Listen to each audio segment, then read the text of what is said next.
أستغفر الله إن الله كان توابا أستغفر الله إن الله كان توابا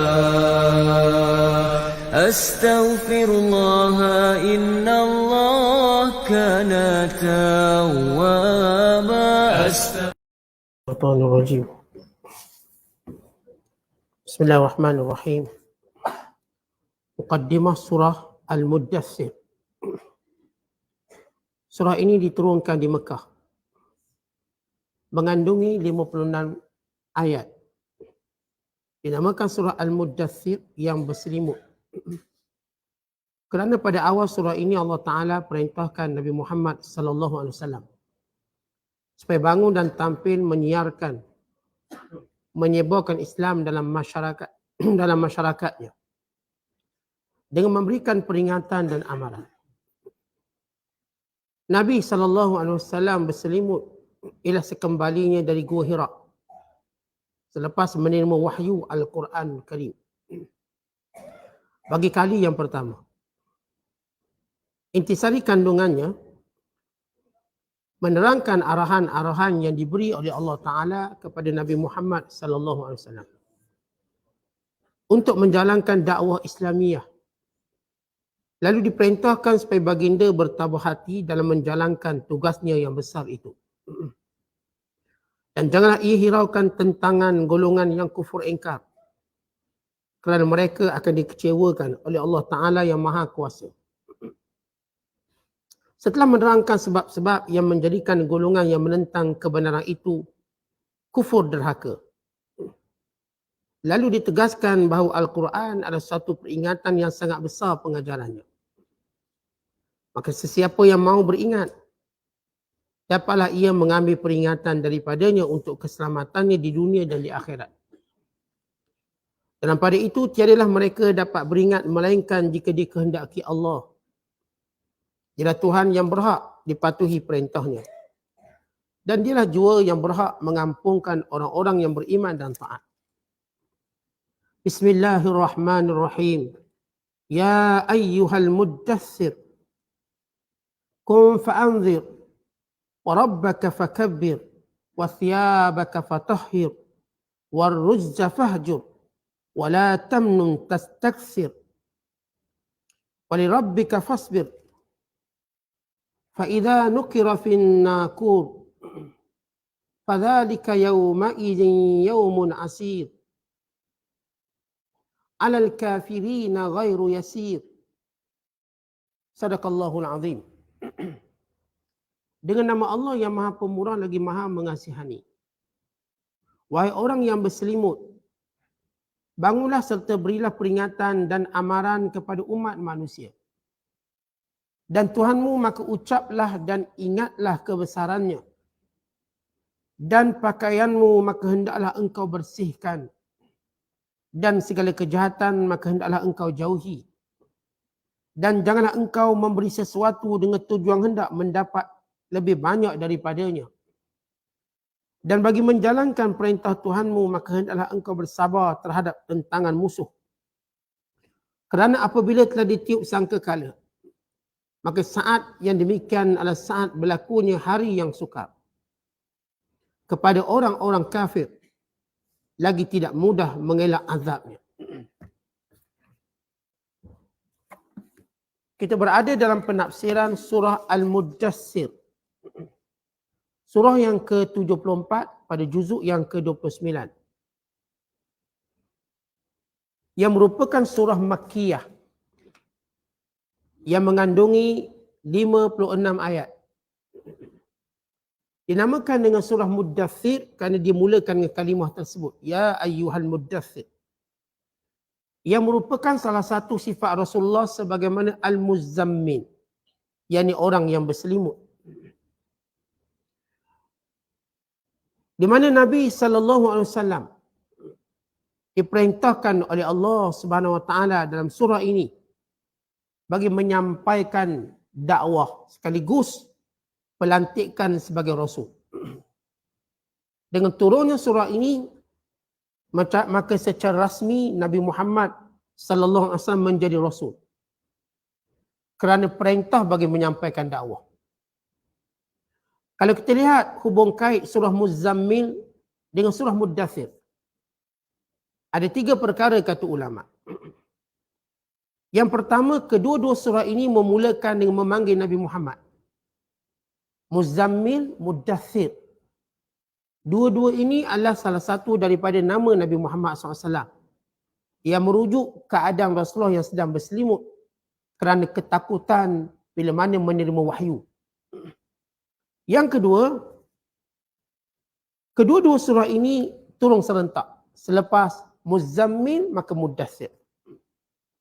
Yang ketiga, kalau surah Muzammil Allah perintahkan Rasulullah mempersiapkan kerohaniannya. Mempersiapkan diri Rasulullah dengan solat, dengan tahajud, dengan membaca Al-Quran. Manakala surah Muddathir ialah persiapan yang telah Nabi buat untuk menyampaikan dakwah. Maka surah Muddathir Allah Ta'ala memerintahkan Rasulullah untuk memberi peringatan pada kaumnya. Kalau surah Muzammil untuk mempersiapkan diri, kerohanian, kejiwaan, persiapan mental, rohani Rasulullah akan apa yang Rasulullah bakal hadapi. Manakala surah Muddathir ialah perintah untuk Rasulullah menyampaikan perintah Allah. Sebagaimana para ulama menyatakan dengan turunnya surah Muddathir, maka secara rasmi Nabi Muhammad menjadi Rasul. Rasul maksudnya diperintahkan menyampaikan. Sebelum itu Nabi Muhammad sallallahu alaihi wasallam dengan penurunan suratul Alaq, Nabi menjadi Nabi. Diwahyukan. Dengan turun surah Muddathir, maka Rasulullah diangkat darjat menjadi Rasul bagi menyampaikan dakwah. Kalau kita lihat bagaimana surah ini diturunkan. Selepas mana diturunkan surah Al-Alaq yang menjadi kegerunan Nabi sallallahu alaihi wasallam. Nabi menjadi gerun pada permulaan menerima surah. Ketakutan. Sehingga Rasulullah SAW, kali pertama ini Nabi juga berselimut. Tapi tidak sebagaimana selepas itu.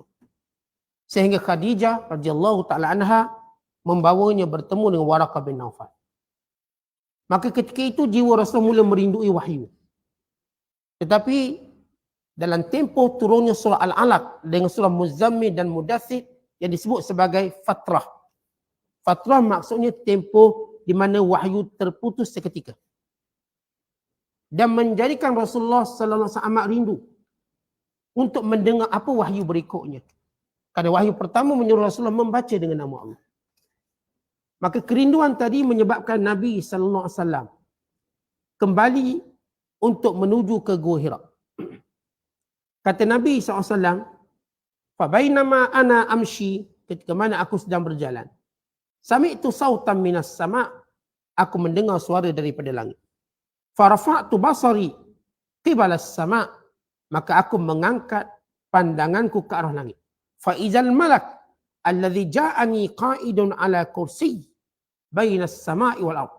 Tiba-tiba aku dapati malaikat yang jumpa aku pada permulaan, sedang duduk di atas kursi antara langit dan bumi. Fajusistu ay fazi'tu minhu faraqan ay khaufan, lalu aku merasa takut yang bersangatan, hatta hawaitu ilal ard, sehingga aku jatuh ke tanah. Kata Rasulullah SAW, tengok datang rasa takut sampai rebah ketakutan. Faji'tu ahli, lalu aku mendatangi istriku, faqultu lahum, aku berkata kepadanya, zammiluni zammiluni fazammaluni, selimutkan aku selimutkan aku. Maka mereka menyelimuti aku. Maka turunlah ayat, ya ayyuhal muddathir, wahai orang yang berselimut, qum, bangun, fa'anzir, dan berilah peringatan. Diriwayatkan oleh Imam At-Tabrani daripada Ibn Abbas, katanya Walid bin Mughirah menyediakan jamuan memanggil pemuka-pemuka Quraisy. Dan apabila mereka selesai makan jamuan, lalu kata Walid bin Mughirah, ma taquluna fi hadzal rajul, apa pandangan kamu semua terhadap Muhammad tu, dengan dibawa perintah baru, dengan dibawa benda baru dalam masyarakat kita. Faqala ba'duhum, berkata setengah mereka, sahid, tukang sihir itu. Faqala ba'duhum, kata sebahagian mereka, laisa bisahir. Dia bukan ahli sihir. Wa qala ba'duhum, separuhnya berkata kahin, itu tukang tenung, tukang ramal. Wa qala ba'duhum, menjawab sebahagiannya, laisa bikahin, bukan tukang renung, bukan tukang ramal. Wa qala ba'duhum syair, ini penyair.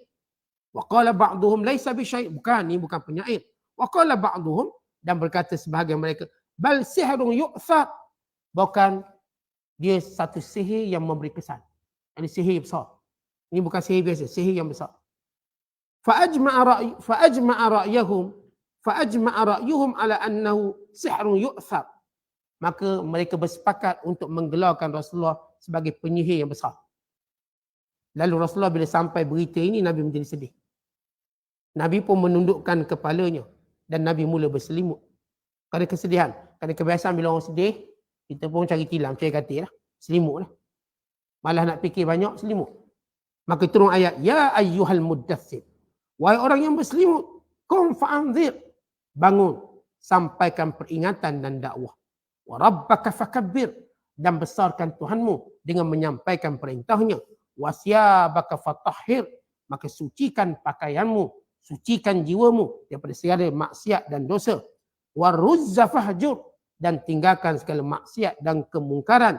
Wala tamnun tastakthir. Jangan kamu memberi supaya diberi balasan yang lebih banyak. Wa li rabbika fasbir. Demi Tuhanmu maka bersabar. Maka ini antara sebab-sebab turun ayat ini. Kandungan surah ini mengandungi petunjuk pada Nabi sallallahu alaihi wasallam pada permulaan dakwah Rasulullah dan amaran kepada para pemimpin syirik dengan menyebut sifat-sifat neraka jahanam. Dimulakan surah ini dengan perintah taklif supaya Rasulullah menyampaikan dakwah, mengajak manusia kepada Tuhan dan memberi amaran kepada orang kafir. Dan Rasulullah diperintahkan bersabar atas kejahatan-kejahatan yang bakal diperolehinya. Kemudian surah ini menceritakan tentang kedahsyatan hari kiamat.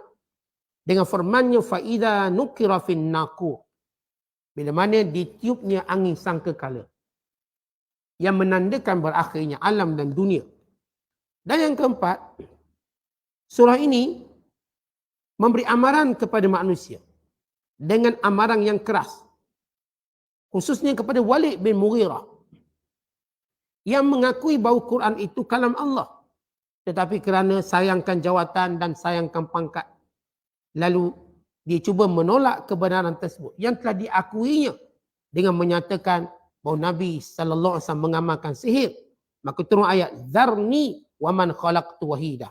Itu amaran kepada orang-orang yang menolak kebenaran kerana inginkan jawatan. Kemudian surah ini menyebut beberapa sifat-sifat neraka. Dan menyebut tentang bilangan penjaga neraka. Dan menceritakan bagaimana keadaan neraka yang dizahirkan di hadapan manusia. Dan surah ini juga menyebut tentang sumpah Allah Ta'ala. Dengan kejadian bulan dan kejadian malam serta subuh. Dalam menerangkan betapa dahsyatnya neraka jahanam itu. Dan surah ini juga menyebut tentang kewajiban setiap manusia. Dan kewajiban yang akan ditanya. Apakah mereka beriman atau mereka kufur. Dan khabar gembira kepada orang beriman dengan keselamatan daripada kemurkaan Allah dan nerakanya. Dan khabar mengancam kepada orang kafir dengan azab. Dan Allah SWT memberikan satu taswir, yakni gambaran apa yang berlaku. Dialog antara ahli syurga dengan ahli neraka. Dan akhirnya surah ini ditutup dengan menjelaskan sebab kenapa orang-orang kafir berpaling daripada peringatan, berpaling daripada iman. Apakah punca dan sebabnya? Kerana bila ditolak sesuatu, maka perlu dikaji sebab penolakannya apa. Kalau sebab penolakannya kerana penjelasannya belum terang, maka dijelaskan lagi. Atau ada jawapan yang belum terjawab, maka dijawab. Tetapi kalau sebab mereka tidak mahu mendengar peringatan ini kerana kepentingan duniawi, kerana syahwat mereka, kerana kesombongan mereka dalam memburu cita-cita dan juga jawatan, kerana perkauman mereka dan kabilah, maka semuanya ini penyebab kepada penyesalan yang tidak berkesudahan. Allah Ta'ala berfirman dengan memulakan firman-Nya Ya ayyuhal muddathir. Wahai orang-orang yang berselimut. Wahai orang yang berselimut. Qum fa'anzir. Bangun serta berilah peringatan. Maksudnya ialah, wahai Nabi yang sedang berselimut dengan pakaiannya atau sedang berselimut kerana ketakutan melihat malaikat ketika mana turunnya wahyu. Bangun. Fakhawif. Berilah peringatan kepada orang Mekah. Jangan takut. Wahyu yang disampaikan kepada kamu untuk kamu sampaikan. Bukan untuk kamu takut. Ambil wahyu ini. Bacakan. Perdengarkan kepada seluruh penduduk Mekah. Wahadzirhumul azab illam yuslimu. Dan berilah peringatan kepada mereka azab kalau mereka tidak mau masuk Islam. Rasulullah SAW bila dakwah Nabi direct. Dia tak macam kita corner sana, corner sana. Nabi direct. Islam atau dalam neraka. Direct. Ini keyakinan.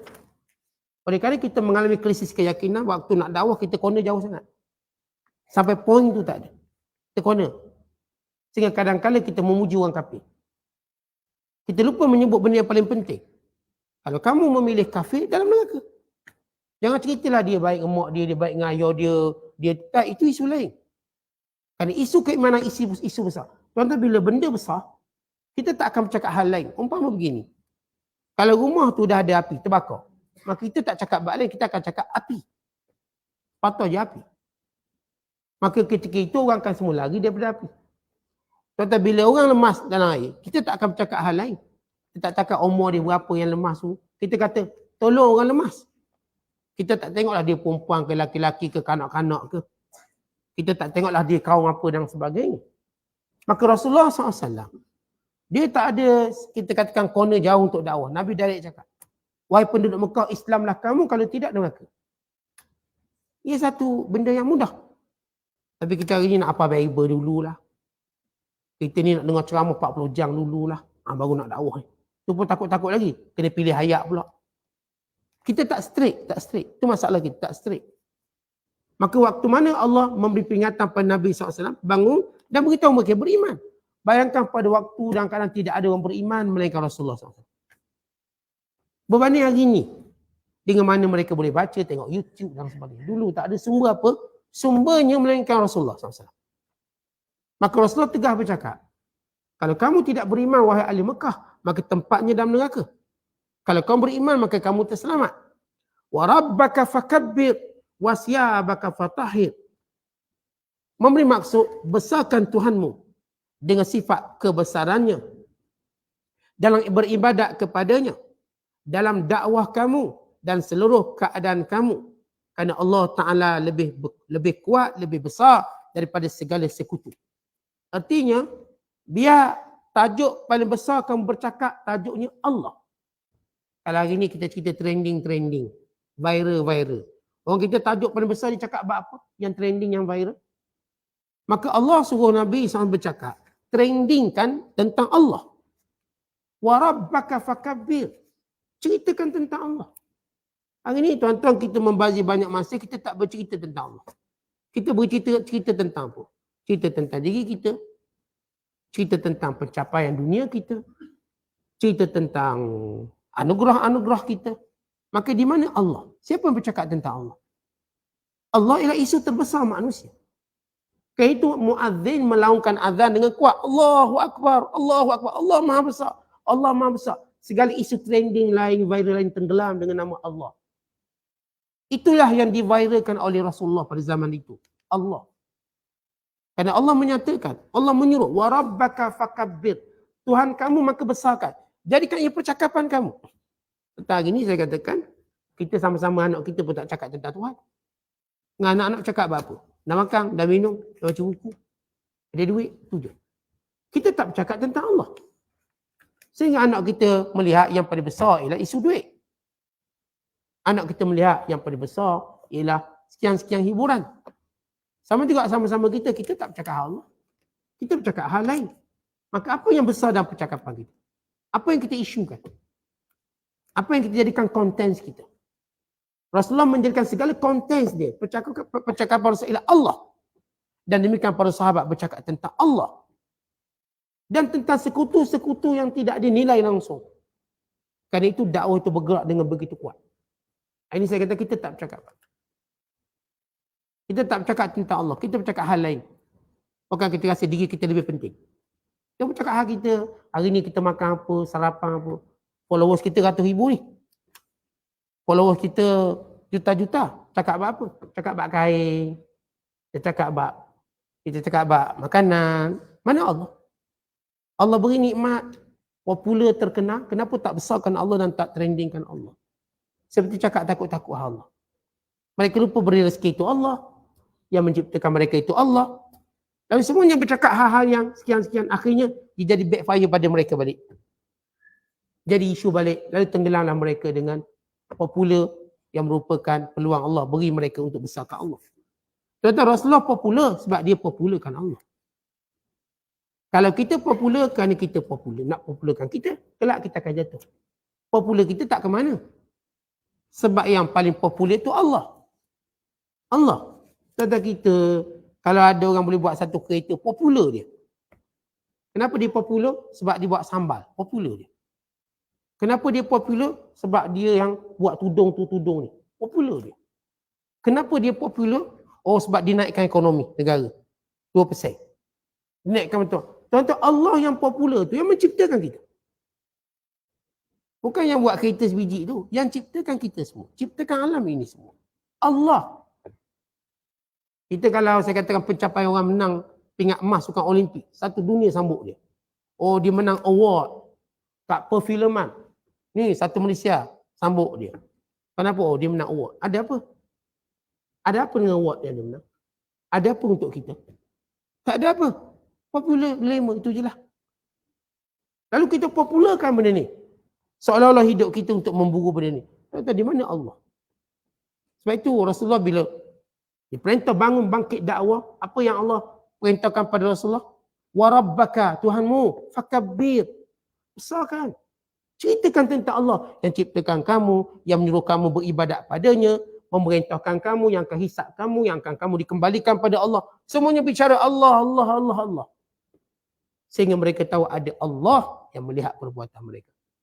Ada Allah yang membalas perbuatan mereka. Ada Allah yang menjaga mereka. Ada Allah dalam segala kehidupan mereka. Inilah generasi yang bercakap tentang Allah. Dan saya kata kita generasi yang tidak bercakap tentang Allah. Lalu tanyalah diri kita bercakap tentang apa. Seluruh masa kita bercakap tentang apa dalam hidup.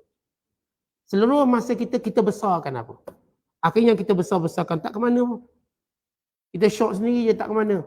Datang sakit sehingga datang sakratul maut tak ada apa kita. Kemudian kata Allah Ta'ala pada Nabi SAW. Wasiyabaka fatahhir, dan pakaianmu maka hendaklah kamu sucikan. Tetapi maksud pakaian di sini ini memberi maksud kinayah.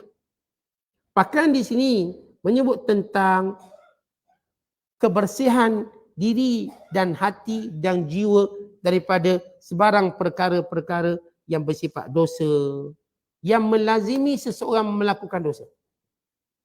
Bila kita sebut pakaian, kita kalau pakaian kita kotor, kita tak akan terfikir benda lain, melainkan membersihkan.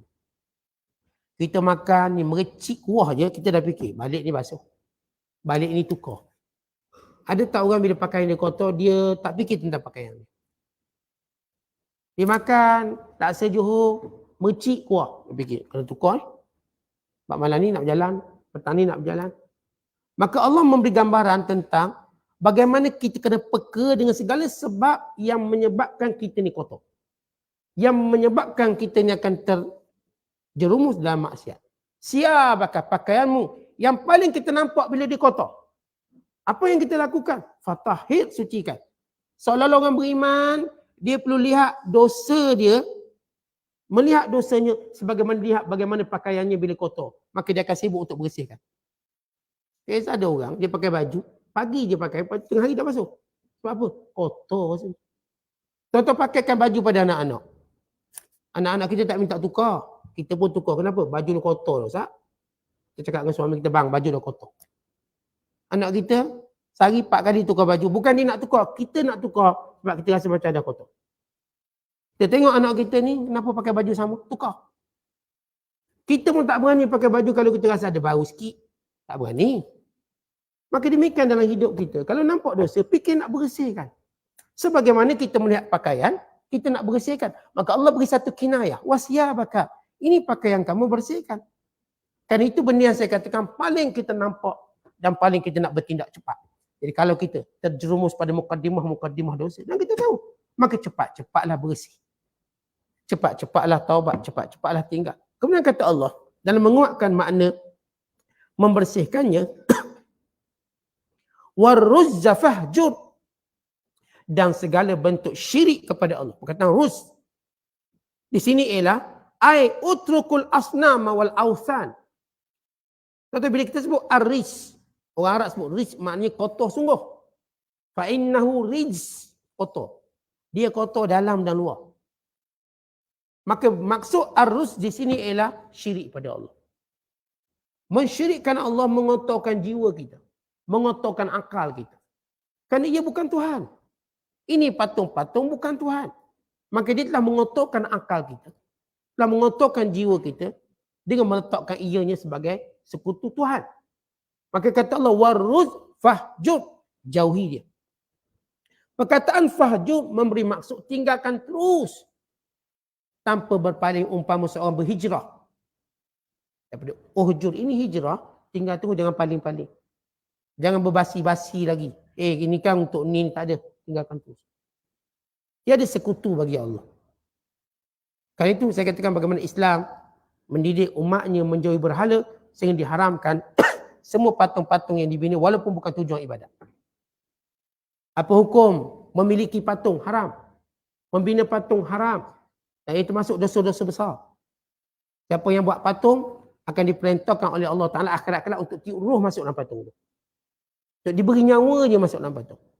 Sehingga kata Nabi sallallahu alaihi wasallam, inna asyaddan nasi azaban yaumal qiyamah al-musawwiru. Orang yang paling berat azabnya pada hari kiamat kelak yang membina patung-patung. Tentu kalau binanya haram, maka jual belinya haram. Menyimpangnya juga haram. Walau bukan tujuan untuk menyembah, yang menyembah lagi teruk lah. Saja buat patung, kita biasanya agak-agak dah rasa glamour, kita pun buat patung kita. Bagaimana biasa, mana-mana pemimpin dia dah rasa glamour, dia pun buat patung dia. Letaklah patung dia. Dia mula dengan gambar kita. Sebesar gambar tanpa dinding. Lepas tu patung.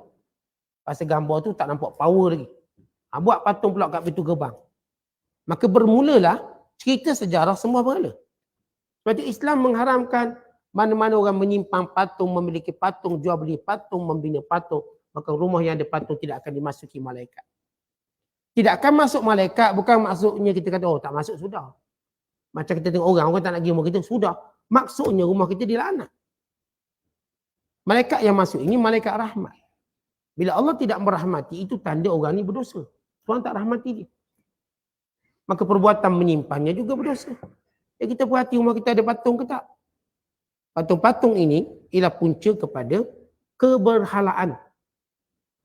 Keberhalaan. Oleh sebab itu Allah sebut waruz fahjur. Ini perkara yang paling kotor. Tinggalkan terus. Hatta pada patung yang bukan disembah. Kemudian kata Allah Ta'ala, wala tamnun tastakthir.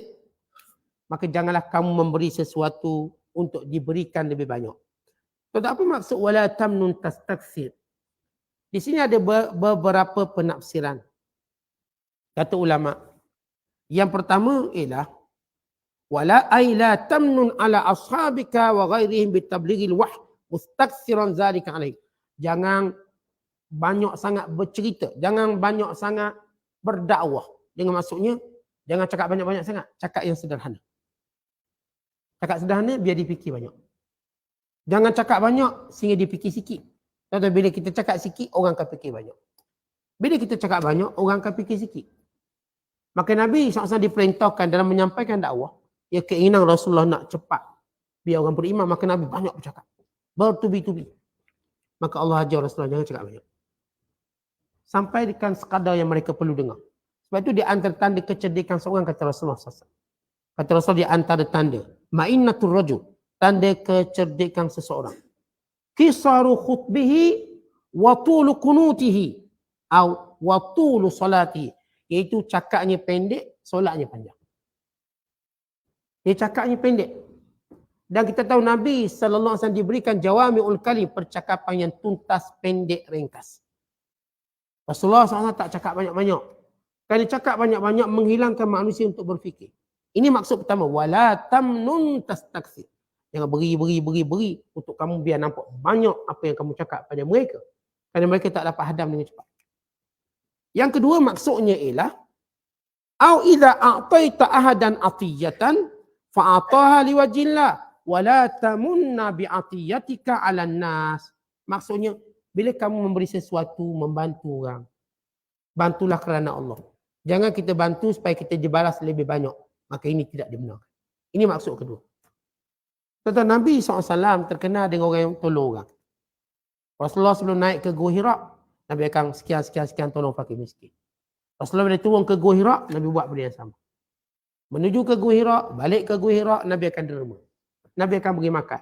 Nabi akan memberi makan pada tetamu. Ini akhlak Nabi SAW. Maka dalam dakwah Rasulullah SAW, bila beri sesuatu, diharapkan orang ni pun balas balik dengan lebih baik. Maka Allah ingatkan Nabi SAW, yang buat baik itu buat baiklah. Bukan diminta balas. Bukan diminta balas. Artinya bila seorang itu dibuat kebaikan padanya, bukan kebaikan itu sebagai satu paksaan untuk dia menghargainya dengan beri lebih baik. Termasuk dengan keislaman mereka. Maksudnya tuan-tuan sekalian, bila kita buat baik kepada orang bukan Islam, contohnya. Kita buat baik, tolong. Pertama bukan kita nak minta dia balas balik lebih banyak apa yang kita beri. Yang itu pertama. Yang kedua bukan satu ruang untuk kita paksa dia masuk Islam. Okay, saya dah bagi awak, kalau awak tak masuk Islam, saya tak bagi lagi. Saya tak tolong lagi awak. Maka Allah melarang berbuat demikian. Beri. Dakwah. Bukan berarti kalau tak terima dakwah, kita pun stop pemberian. Maka ini ditegur oleh Allah Ta'ala. Sebab memberi, menolong ini adalah insaniyah kemanusiaan.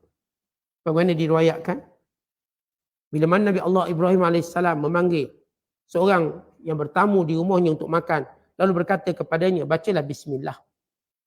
Lalu kata tak nak. Kalau tak nak, aku tak nak bagi makan. Dan riwayat lain menyebut Nabi Ibrahim mengajak dia masuk Islam. Kalau tak nak masuk Islam, tak nak bagi makan. Laki ini pun tak nak makan. Akhirnya dia melarikan diri. Maka Allah menegur Ibrahim dengan berkata, wahai Ibrahim, hamba-Ku, aku beri makan, berezeki kepada mereka sepanjang waktu. Walaupun mereka tidak beriman, aku tak pernah putuskan rezeki mereka. Hal tak beriman itu hal lain, tapi rezeki aku bagi. Kerana aku pemurah. Kamu baru sekali orang tak nak baca bismillah, dan orang tak nak dengar cakap kamu dah tak nak bagi makan. Bukan begitu caranya. Akhirnya Nabi Allah Ibrahim kejar balik orang tu. Dan mengajak dia makan. Dan mengatakan, aku telah ditegur oleh Tuhanku dengan perbuatan demikian. Aku tak boleh paksa kamu. Nak makan-makan tak apalah, awak tak nak baca bismillah pun sudahlah, bagi makan. Dan akhirnya lelaki itu memeluk Islam. Jadi kita kadang-kadang, kita cakap orang ni, saya boleh bagi kau. Tapi syarat awak kena solat. Tak solat, saya tak nak tolong. Contoh hal solat lain. Hal kita tolong lain. Tolong-tolonglah sebab dia memang berkelayakan. Miskin, susah. Tapi kalau kita berharap bahawa apa yang kita tolong, lalu diberi timpal balas balik pada kita dengan nikmat duniawi, itu dilarang. Atau kita berharap dia akan buat baik sekian-sekian, kalau dia tak buat baik, kita tak akan tolong dia. Akhirnya kita biarkan dia mati. Biarlah dah dia tak nak semayang, tolong apa dia? Biarlah dia mati. Maka ini tak patut. Dan ini juga ditegur kepada Abu Bakar Siddiq. Kemudian kita selalu cerita tentang kisah lelaki bernama Mistah yang merupakan sepupu Abu Bakar Siddiq, yang dia tolong bawa fitnah berkait dengan Aisyah radhiyallahu ta'ala anha. Lalu Abu Bakar bersumpah tak akan tolong dia kerana dia terbabit dalam memfitnah Aisyah radhiyallahu ta'ala anha. Dia terbabit dalam terpengaruh dengan orang munafik, bawa berita buruk pada Aisyah. Sedangkan Mistah itu orang miskin. Maka Allah Ta'ala menegur Abu Bakar Siddiq supaya tidak menghalang kebaikan yang diberikan walau macam mana perangai orang tu. Kadang-kadang saya katakan kebaikan kita ni ada beberapa perkara yang kita perlu perbaiki. Pertama, bila kita buat baik, kita harap orang tu balas lebih banyak. Itu salah. Yang kedua, dengan kita buat baik, kita nak biar dia ikut cara kita. Tidak, saya tak akan bagi awak. Walaupun pada perkara-perkara yang memang dituntut. Contoh saya sebut tadi semayang, puasa. Saya dah, awak kalau tak puasa, saya tak nak bagi duit. Contoh, kita puasa cerita lain, kita dakwah cara lain. Yang patut kita tolong dia sebab dia memang susah. Yang patut kita tolongnya kerana dia orang yang memerlukannya, maka kita tak. Kita tengok orang jatuh kat jalan. Kita tengok dia, oh mak ni tak solat, tak tolong biar dia mati. Apakah begitu cara kita? Dia susah, kita tolonglah. Dia sakit, kita pun hantar dia kat hospital. Jangan hantar dia kat hospital. Dia tu kuliah tak pergi. Dia tu semayang pun tidak. Puasa tak, biar mati. Bukan begitu cara orang Islam. Yang kita tolong hantar. Kemudian cakap dia, semayang, sekian-sekian. Tapi bukan maksud kalau dia tak nak semayang, kata saya tak nak semayang juga. Kalau begitu lain kali aku jumpa, aku biar je. Bukan begitu, tetap tolong. Ini yang dimaksudkan, wala tamnun tastaksir. Makna pertama, ialah berkait dengan jangan cakap banyak sangat, kerana orang tak dapat hadam. Kerana keinginan Rasulullah untuk Islamkan orang, macam kita nak suruh hadam sangat idea kita pun cakap banyak. Padahal kita cakap sikit, biarkan dia berfikir. Fikir, solusi datanglah fikir. Tapi kalau hari ni kita nak ubah dia, lalu kita cakap semua hari ni juga, akhirnya dia tak faham apa-apa. Akhirnya menjadi suatu bebanan bagi dia untuk mendengar semua tips kita. Lepas tu kita lihat Rasulullah bercakap, Nabi kata ada 3 perkara.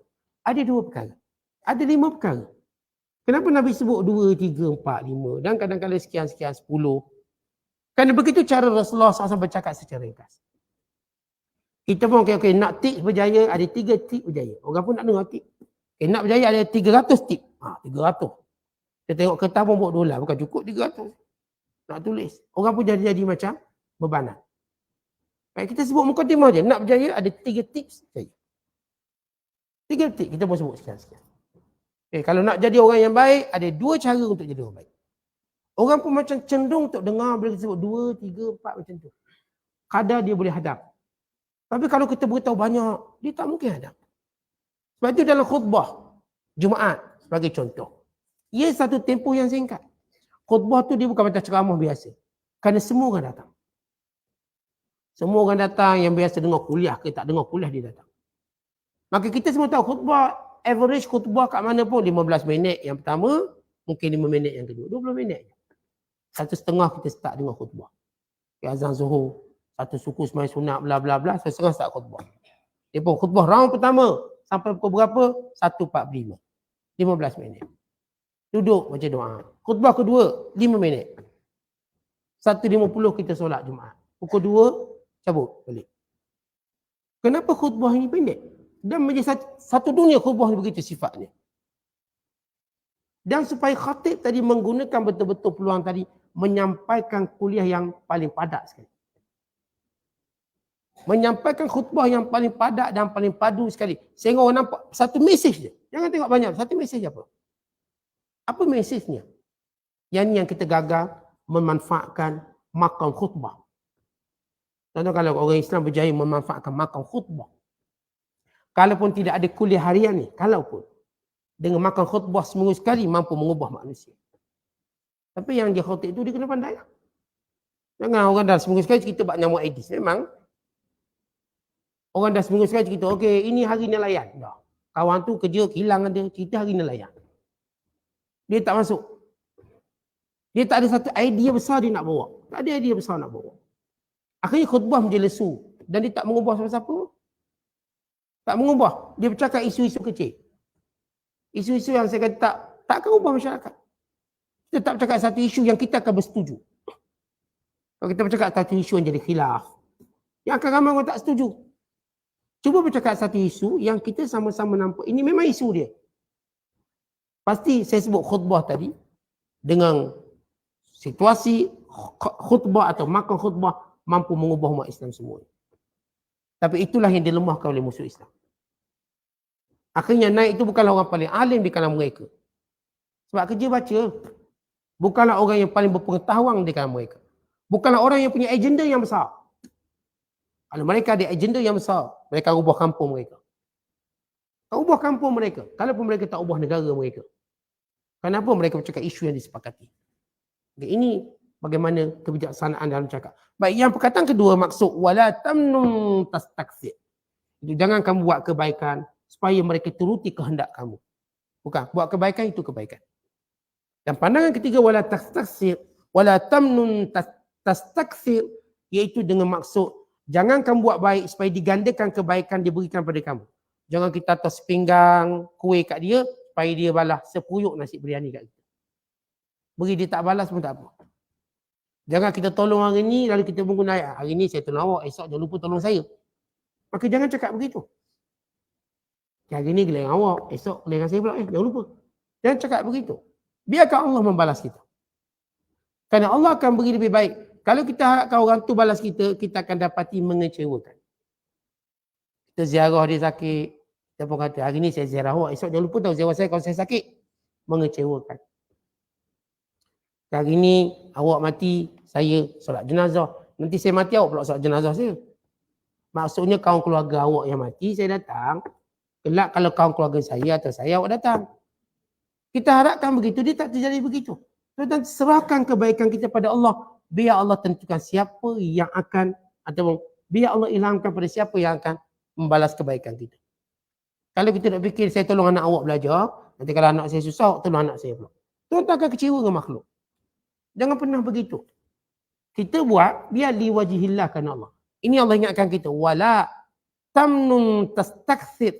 Jangan buat baik. Supaya kamu dapat balasan lebih baik. Buat je baik dan serahkan pada Allah. Kalau orang yang saya tak tolong, dia tak tolong saya tak kecewa. Sekarang saya buatkan Allah. Ini Abu Bakar As-Siddiq. Waktu dia menolong Bilal dengan memerdekakannya. Dan pada hari Abu Bakar As-Siddiq berharap Bilal supaya tidak meninggalkan kota Madinah selepas kewafatan Rasulullah dan kekal untuk azan bang untuk umat Islam. Lalu Bilal kata, aku menolak untuk azan selain pada Rasulullah. Aku menolaknya. Dan aku ingin menjadi murabit. Menjadi orang yang sentiasa bersedia berperang di kota Syam. Pergi ke Syam. Apakah desak Bilal? Oh Bilal, tak pergi mana-mana. Azanlah kamu sebagaimana kamu azan di sirat Nabi SAW. Kalau kata Bilal tak nak. Bila Abu Bakar mendesak lebih kuat. Maka Bilal pun cakap pada dia, wahai Abu Bakar, kalau dahulu kamu merdekakan aku supaya aku dengar cakap kamu hari ni. Kalau begitu tujuanmu, baik aku akan ikut. Tapi kalau kamu merdekakan aku dulu kerana Allah, maka biarkan aku dengar apa yang aku nak buat. Lalu kata Abu Bakar, buahkan aku merdekakan kamu kerana Allah, pergilah mana kau nak pergi. Bila ingatkan Abu Bakar Siddiq, kalau dahulu kamu merdekakan untuk dirimu, untuk diri kepentingan kamu, maka aku akan tinggal di sini. Aku ikutlah. Tapi dahulu kalau kau merdekakan aku kerana Allah, maka biarkan aku nak pergi ke mana. Maka Abu Bakar kata, buahkan aku buat kerana Allah. Maka dia tak berani lagi pujuk Bilal bin Rabah. Tidak, bagaimana jelas. Kita kalau buat baik, tuan-tuan sekalian, maka buat baiklah kerana Allah. Jangan kerana biar orang tu pandang balik kebaikan kita, balas balik kebaikan kita, cerita balik. Yang kita buat pada baik pada dia, biar dia stop berhenti bercakap hal kita, kita tak peduli. Kerana ia simpanan di sisi Allah. Ni kita pun macam peduli. Kenapa dia tak cakap lagi kebaikan saya? Saya kan banyak tolong dia. Saya kan banyak backup dia. Sekian. Maka habislah kebaikan kita. Tapi kalau kita buat baik hari ni, dan orang dah tak cakap kebaikan kita, biarkan. Sebab saya buat kerana Allah. Kalau orang tak kenang balik jasa kita, biarkan. Sebab itu bila kita buat baik, biar jelas kerana Allah. Biar jelas. Jangan kita buat kerana orang tu, orang ni. Jangan. Ini ingatan Allah pada kita. Kemudian Allah kata, wali rabbika fasbir. Jadikan kesabaran kamu untuk jalan Allah. Tuan-tuan, kebanyakan sabar kita untuk urusan kita. Urusan meniaga kita, urusan anak-anak kita, urusan isteri kita. Mana urusan kita dengan Allah dan kita bersabar? Allah kata, jadikan sabarmu untuk urusan Tuhan. Tetapi yang kita kuatkan, yang kita duk tekankan, urusan sabar hanya pada urusan kita. Urusan Allah kita tak sabar. Akhirnya kita tak mampu sabar diri kita untuk ibadat, untuk taat, untuk baca Quran, untuk zikir, untuk belajar tentang agama kita. Tak mampu sabarkan diri kita. Tapi hal lain kita sabar. Sabar pergi kerja pagi, balik petang. Sabar. Kalau majikan kata tak boleh cuti, dia sabarkan dirinya. Kata tak boleh balik raya, dia sabarkan dirinya. Dia katakan 2 minggu kat darat, 2 minggu kat laut, dia sabarkan dirinya. Tak apalah Ustaz, macam mana saya diajar begitu? Dia sabarkan dirinya. Tapi bila dalam hak agama Allah, dia tak mampu sabarkan diri. Duduklah sekejap. Dengar ayat-ayat Allah. Dengar ilmu Allah. Belajar sekejap. Ada kerja Ustaz. Dia tak mampu sabarkan dirinya. Maka kata Allah, wali rabbika fasbir. Untuk Tuhanmu, untuk agama Tuhanmu. Untuk perjuangan pada jalan Tuhanmu. Maka sabar. Dan itu yang dilakukan oleh saudara-saudara kita yang telah berjaya menaikkan nama Islam. Kerana mereka bersabar dalam urusan agama Allah. Mereka sanggup bersabar. Tak apalah, tak makan, tak minum, tak ada kemewahan tempat tinggal, mereka duduk dalam lubang-lubang untuk jaga agama. Mereka duduk di situ. Dengan hilang segala kesenangan hidup mereka, tak apa. Kerana mereka memilih sabar untuk agama Allah. Mereka memilih sabar untuk menjaga agama Allah. Dan menjaga bumi yang Allah perintahkan umat Islam menjaganya. Tentang mereka boleh je lari ke mana-mana nak lari. Tetapi mereka tidak pernah fikir nak lari. Mereka cuma fikir kami akan mati di sini. Padahal mereka cadang, okay, ni buka bumi Jordan untuk mereka duduk. Ini mesti tak, mereka tak fikir. Dia akan mati di sini. Tetapi kalau mereka nak lari, dah banyak negara boleh tolong mereka buat penempatan baru. Beri mereka sekian-sekian. Tapi mereka tidak memilih cara tu. Walau di bung sana duk main pusing situ, tak akan lari. Bukan bagaimana tuan-tuan, mereka tak benar kan? Walaupun di sana ramai anak yatim, mereka tak benarkan orang luar ambil anak yatim mereka. Biar anak yatim ni berjuang di sini. Tak benar. Tuan-tuan dengarkan ceramah baru ni. Tuan-tuan ada tak orang kita nak ambil anak yatim Palestin? Jangan harap. Mereka tak akan bagi. Mereka akan jaga. Komuniti mereka akan jaga. Kalau nak buat rumah yatim kat sana, okey. Tapi bukan okey atas nama, oh mereka ni sekian-sekian kita pun ambil anak yatim. Tak kat kita kat Malaysia, mereka tak nak terima. Mereka orang yang bersabar untuk jaga tanah air mereka. Atau kadang-kadang mereka dah pergi haji, balik semula tempat tu, walau tempat tu perang, pergi balik. Kerana mereka memilih sabar pada jalan Allah. Okey, ini yang Allah perintahkan pada kita semua. Sebab tu kalau kita lihat bagaimana Allah ajar kita sabar dalam berperang. Dengan firman-Nya, ya ayyuhallazina amanu sabiru wasabiru warabitu wattaqullaha la'allakum tuflihun. Orang beriman sabar dan kuatkan kesabaran kamu. Dan rabitu, duduk setempat dalam memperjuangkan agama Allah. Jangan pergi mana-mana. Jangan pergi mana-mana. Nescaya kamu akan berjaya. Ya ayyuhallazina amanu sabiru wasabiru warabitu wattaqullaha la'allakum tuflihun. Dan terus meningkatkan takwa kepada Allah. Lepas tu tuan-tuan sahabat-sahabat bila Madinah dikepung, mereka sabar dulu ke Madinah. Tak fikir nak lari ke lain. Sehingga Madinah tu menjadi sasaran musuh. Sehingga akhirnya berakhirlah kepungan Ahzab. Dan tidak lagi dikepung kota Madinah sampai hari ini. Tapi bagaimana mereka memilih sabar. Dan ini yang Allah perintahkan semua orang beriman. Wali rabbika fasbir. Cubalah. Berusahalah untuk sabar pada agama Allah. Tuan-tuan belajar sabar bila baca Quran. Ni baca Quran tak boleh sabar. 2 muka surat berhenti dah. Sabar. Paksa diri sampai boleh 2 juzuk. Tuan-tuan bersabarlah bila kita katakan kita duduk dalam kuliah. Sabar. Ni baru duduk kuliah sekejap, mati tidur lah. Sabar. Lawan diri kita. Bersabar kerana Allah. Kalau kita bertahajud malam hari, bersabar untuk bangun malam. Sabar.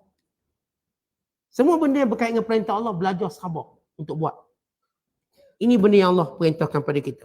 فَإِذَا نُكِرَ فِي النَّاقُورِ فَذَلِكَ يَوْمَئِذٍ يَوْمٌ عَسِيرٌ عَلَى الْكَافِرِينَ غَيْرُ يَسِيرٌ. Dan bila mana ditiupkan sangkakala, demikian ia hari yang amat sukar. Dan kepada orang kafir ia jauh lebih sukar. Kerana orang beriman masih ada ruang syafaat. Orang kafir tak dapat. Orang yang diiman masih ada ruang syafaat. Orang suka juga. Tapi bila Allah menyatakan alal kafirin, atas orang kafir lagi susah.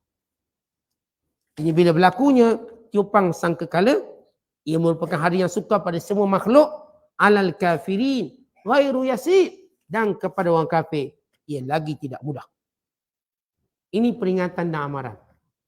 Maka Allah sebut mukaddimahnya ialah nukirat fin nakur. Perkataan nukir, yakni bila ditiup sangkakala. Kata Nabi SAW, kaifa an'am wa sahibul qarni qad irtaqamal qarn wa hana jabhatahu yantadhiru mata yu'mar fayanfukhu faqala ashabu Rasulullah sallallahu alaihi wasallam fama ta'muruna ya Rasulullah qala qulu hasbunallahu wa ni'mal wakil ala Allah tawakkalna. Bagaimana aku boleh hidup tenang, kata Rasulullah. Sedangkan malaikat Israfil di mulutnya itu ada alat peniupnya untuk tiup sangkakala. Dan dia menunggu arahan dan waktu untuk diperintahkan bagi meniupnya. Lalu kata sahabat, ya Rasulullah, kalau begitu kita nak buat apa? Kata Rasulullah, aku tak boleh hidup tenang. Kerana aku melihat malaikat Israfil dan letak alat peniupnya dekat mulut dia. Dan menunggu arahan. Dia sedang mendongak kepalanya untuk menunggu arahan. Umpama seorang yang sedang menunggu arahan, kalau tuan-tuan tengok orang berlari, Dia tunggu bunyi pistol tu cuk. Macam mana cara ditunggu tu? Bila-bila masa. Lalu kata Rasul, bagaimana aku boleh seronok sedangkan malaikat Israfil telah berada di mulutnya alat peniup sangkakala dalam keadaan dia pernah bersedia untuk menunggu bila dia perintahkan. Lalu kata sahabat, ya Rasul, kalau begitu kami nak buat apa ni? Apa yang kau perintahkan kami lakukan? Kata Rasulullah, sebutlah hasbunallah wa ni'mal wakil, 'alallahi tawakkal. Tetapi bila kita tahu akan ada perintah Allah yang pasti berlaku, maka kita akan kata hasbunallah wa ni'mal wakil, 'alallahi tawakkal. Kita tahu bahawa kita ni akan mati. Apa yang mampu kita persiapkan? Katakan hasbunallah wa ni'mal wakil, 'alallahi tawakkal. Kita tahu takdir Allah akan berlaku pada kita, suka atau tak suka kita. Maka apa kita nak katakan? Hasbunallah wa ni'mal wakil, 'alallahi tawakkal. Maka semua ataupun dalam semua situasi dan keadaan, ketakutan kita akan berlaku sesuatu perkara besar. Lalu kita akan berkata, cukuplah bagi kami Allah. Sebaik-baik yang membantu dan penolong kepada Allah, kami berserah dan bertawakal. Wallahu a'lam bishawab. Assalamualaikum.